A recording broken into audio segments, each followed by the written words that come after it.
Ano ko ito, pinalunch ko lang ito.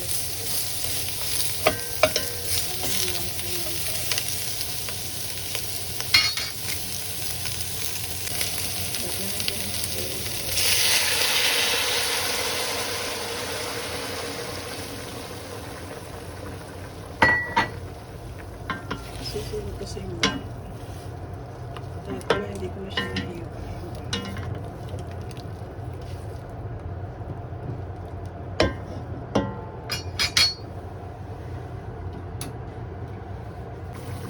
Guys, nilagyan ko na siya ng ingredients na white pepper, chicken powders, soy sauce, saka sugar.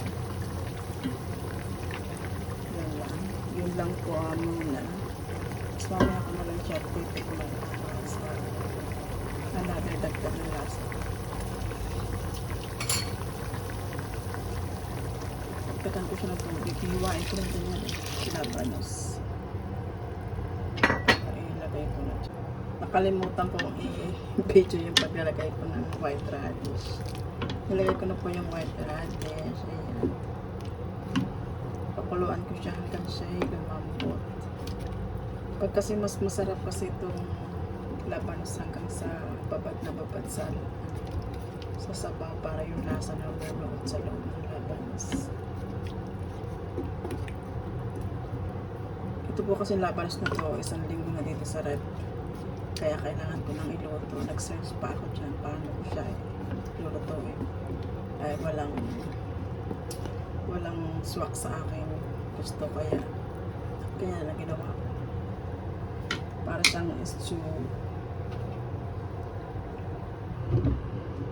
Ayan. Lutong pacham pa naman niya. Basta may lasa na siya. Pakuluan ko na lang, hintayin ko na lang siya lumambot. Ayan, mga 20 minutes. Timer ko yung 20 minutes. Kumukulo.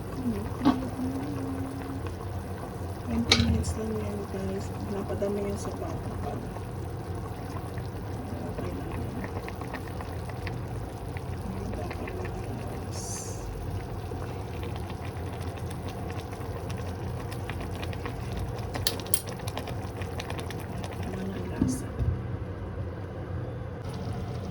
Ito na yung aking luto.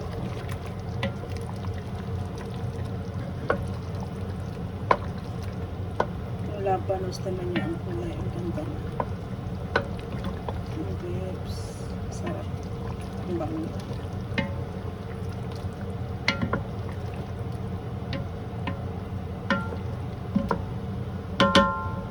Okay na ito.